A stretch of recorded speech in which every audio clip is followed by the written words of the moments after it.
भजे व्रजैकमण्डनं समस्तपापखण्डनं स्वभक्तचित्तरञ्जनं सदैव नन्दनन्दनं भजे व्रजैकमण्डनं समस्तपापखण्डनं स्वभक्तचित्तरञ्जनं सदैव नन्दनन्दनं सुपिच्छगुच्छमस्तकं सुनादवेणुहस्तकम् अनङ्गरङ्गसागरं नमामि कृष्णनोगरं नमामि कृष्णनोगरम् मनोजगर्वमोचनं विशाललोललोचनं विधूतगोपशोचनं नमामि पद्मलोचनं मनोजगर्वमोचनं विशाललोललोचनं विधूतगोपशोचनं नमामि पद्मलोचनं करारविन्दभूधरं स्मितावलोकसुन्दरं महेन्द्रवानधारणं नमामि कृष्णवारणं नमामि कृष्णवारणम् कदम्बसूनकुण्डलं सुचारुगण्डमण्डलं व्रजाङ्गनैकवल्लभं नमामि कृष्णदुर्लभं कदम्बसूनकुण्डलं सुचारुगण्डमण्डलं व्रजाङ्गनैकवल्लभं नमामि कृष्णदुर्लभं यशोदया समोदया सगोपया सनन्दया युतं सुखैकदायकं नमामि गोपनायकं नमामि गोपनायकम्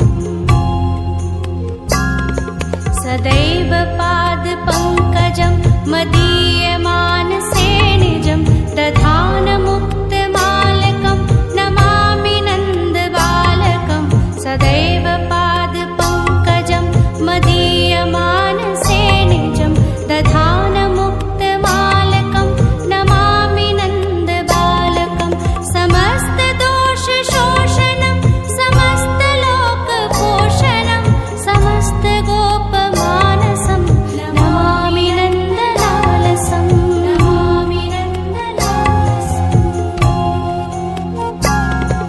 भुवो भरावतारकं भवाब्धिकर्णधारकं यशोमतीकिशोरकं नमामि चित्तचोरकं भुवो भरावतारकं भवाब्धिकर्णधारकं यशोमतीकिशोरकं नमामि चित्तचोरकं दिगन्तकान्तभङ्गिनं सदा सदालिसङ्गिनं दिने दिने नवं नवं नमामि नन्दसम्भवं नमामि नन्दसम्भवम् गुणाकरं सुखाकरं कृपाकरं कृपापरं सुरद्विषन्निकन्दनं नमामि गोपनन्दनं गुणाकरं सुखाकरं कृपाकरं कृपापरं सुरद्विषन्निकन्दनं नमामि गोपनन्दनं नवीनगोपनागरं नवीनकेलिलम्पटं नमामि मेघसुन्दरं तडिप्रभालसत्पटं तडिप्रभालसत्पटम् समस्तगोपनन्दनं हृदम्बुजैकमोदनं नमामि कुञ्जमध्यगं प्रसन्नभानुशोभनं समस्तगोपनन्दनं हृदम्बुजैकमोदनं नमामि कुञ्जमध्यगं प्रसन्नभानुशोभनं निकामकामदायकं त्रिगन्तचारुसायकं रसालवेणुगायकं नमामि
भक्तिमा।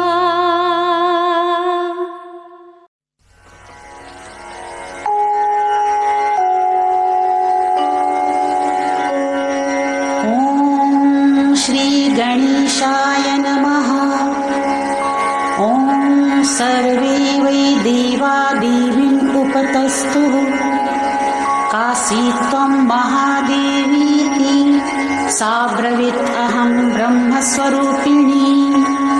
मत्तः प्रकृतिपुरुषात्मकं जगत् शून्यं चाशून्यं च।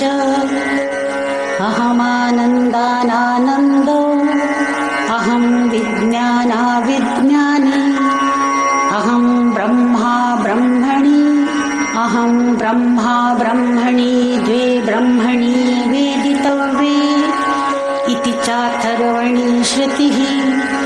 अहं पञ्चभूतानि अहं पञ्चतन्मात्राणि अहम् अखिलं जगत्। वेदोऽहमवेदोऽहं विद्याहमविद्याहम् अजाहमनजाहम् अधश्चोर्ध्वं च तिर्यक् चाहम्। अहं रुद्रेभिर्वसुभिश्चरामि अहमादित्यैरुतविश्वदेवैः। अहं मित्रावरुणावुभौ बिभर्मि अहमिन्द्राग्नि अहमशिनावुभौ। अहं सोमं त्वष्टारं पूषणं भगं दधामि। अहं विष्णुमुरुक्रमं ब्रह्माणमुत प्रजापतिं दधामि। अहं दधामि द्रविणं हविष्मते सुप्राव्ये यजमानाय सुव्रते। अहं राज्ञी संगमनी वसूनां चिकितुषी प्रथमा यज्ञियानाम्। अहं सुवे पितरमस्य मूर्धन् मम योनिः अप्सु अन्तः समुद्रे। य एवं वेद स दैवी सम्पदम् आप्नोति ते देवा अब्रुवन्। नमो देव्यै महादेव्यै शिवायै सततं नमः। नमः प्रकृत्यै भद्राय नियताः प्रणतास्मताम्। तामग्निवर्णां तपसा ज्वलन्तीं वैरोचनीं कर्मफलेषु जुष्टां दुर्गां देवीं शरणं प्रपद्यामहे। असुरान्नाशयित्र्यै ते नमः। देवीं वाचम् अजनयन्त देवास्तां विश्वरूपाः पशवो वदन्ति। सा नो मन्द्रे शमूर्जं दुहानां धेनुर्वागस्मान् उपसुष्टुतेतु। कालरात्रिं ब्रह्मस्तुतां वैष्णवीं स्कन्दमातरम्। सरस्वतीं अदितिं दक्षदुहितरं नमामः पावनां शिवां। महालक्ष्मी च विद्महे सर्वशक्त्यै च धीमहि तन्नो देवी प्रचोदयात्। अदितेर्यजनिष्ठदक्षया दुहिता तव तां देवा अन्वजायन्त भद्रा अमृतबन्धवः। कामो योनिः कमला वज्रपाणिर् गुहा हंसा मातरिश्वा भ्रमिन्द्रः। पुनर्गुहा सकला मायया च अपृथक् क्लेशा विश्वमाता दिविद्याः। एषा आत्मशक्तिः एषा विश्वमोहिनी पाशाङ्कुशधनुर्बाणधरा। एषा श्रीमहाविद्या य एवं वेद स शोकं तरति। नमस्ते अस्तु भगवति मातरस्मान् पाहि सर्वतः। सैषाष्टो वसवः सैषेकादश रुद्राः सैषा द्वादशादित्याः सैषा विश्वे देवाः सोमपा असोमपाश्च सैषा यातु दाना असुरा रक्षांसि पिशाचा यक्षाः सिद्धाः सैषा सत्त्वरजस्तमांसि सैषा ब्रह्म विष्णुरुद्ररूपिणी सैषा प्रजापतीन्द्रमनवः सैषा ग्रहनक्षत्रज्योतिंषि कलाकाष्ठादिकालरूपिणी तामहं प्रणौमि नित्यम् पापापहारिणीं देवीं भुक्तिमुक्तिप्रदायिनीम् अनन्तां विजयां शुद्धां शरण्यां शिवदां शिवाम्